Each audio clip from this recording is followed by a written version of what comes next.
I realize that the chairman notwithstanding, I am the only man on this panel, and that I'm speaking on an issue that's very particular to women. I do realize that I am kind of in danger of stepping into some hot waters, but I'll begin with this. I'll begin with this statement. The woman who sees without being seen is a frustration to the colonizer. That was said by Frantz Fanon in the 1950s. Now, obviously, this is not the Algerian War of Independence we're talking about, but he is right in a sense that there is something frustrating about a veiled woman who can see you, but you can't see her. It's unfair that she is exposing her, that you are exposing your face, and thus are identifiable and accountable for what you do and what you say, while she exempts herself from that same exposure and scrutiny.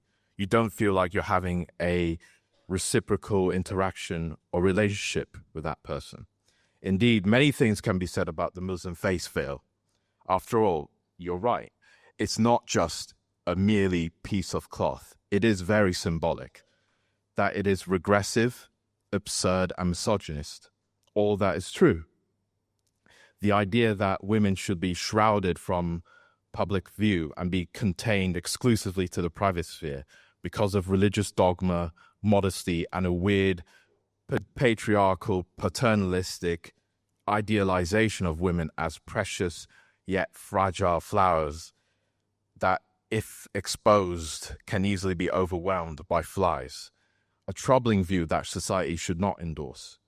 It is also said that it's a security risk, since you can Google cases of common criminals disguising themselves as shrouded Muslim women to commit robberies and the like, because they know, the smart ones at least know, that you're not likely to be challenged in that context.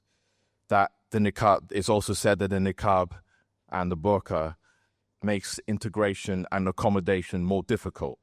Indeed, that is the point of it, especially in the context of public-facing jobs where seeing your face is crucial, like teaching or being a judge or interacting in civil society. Some women certainly face communal pressure and expectation to conform, that to be a good Muslimah is to be covered up or else you're shamed. But it must be stressed that most Muslim women don't cover their face. It's a small minority that do. Most Muslim scholars will say that it's not required. And this is conservative Orthodox Muslim scholars I'm talking about.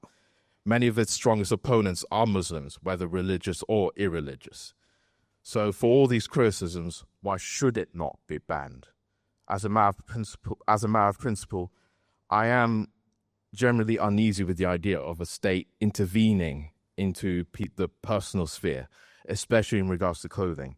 We're not talking about places within civil society making their own rules, like schools or private businesses, which are at liberty to form their own dress codes that forbid face covering or the kind, or necessary security regulations like at airports.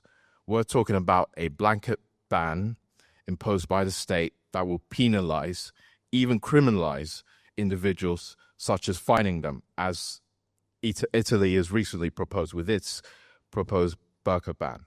Even from the perspective of saving women who are pressured into it, this makes no sense. Sex trafficking is a problem, but it would be wrong-headed to criminalize its victims. Likewise, it is odd to criminalize those who are meant to be the beneficiaries of such a ban. Then there is also the question of freedom of conscience. Yes, the injunction to cover your face in public is a minority view in Islam, but is one that is sincerely held by that minority, which means that whatever one's beliefs about whether religious or secular, one should be free to act upon it and express it, short of inciting violence or doing harm to others. That it is a minority view, or a minority within a minority practice, is even more reason why state coercion on this question should be opposed. What use is freedom of conscience if it isn't for minority views that even the majority would abhor? Some women are pressured into it, no doubt, but some are not. Some women, they will say, if you question them, really want to live a privatized, isolationist existence and feel this is in line with their religion. Some of them wear the niqab as a Muslim version of the trad wife aesthetic, a kind of rejection of modern society. And that is a view that we also have to get to grips with. And in that sense, Josie is right that in, say, Western societies, it has a different meaning that what it will have in, say, other Muslim majority contexts where this argument is had at a different register. Now, you could say that that those women are delusional, but people are allowed to have their delusions without being penalized for the state for it. This is why the case against the burqa rests on either muscular liberalism or a kind of cultural nationalism, which means that the argument over it is not one of law or crime. It's about social norms and customs. And to the extent that the face veil should be treated as a problem, and it is a problem, and you can interpret how big or small that problem is, it's a matter within civil society, not the state. To oppose a blanket ban by the state is to only begin the debate about the face veil, not to end it. An important reason for minimizing state intervention on this question is to allow civil society to thrive and take the lead. Values is a word that's often get hurled around in this argument a lot.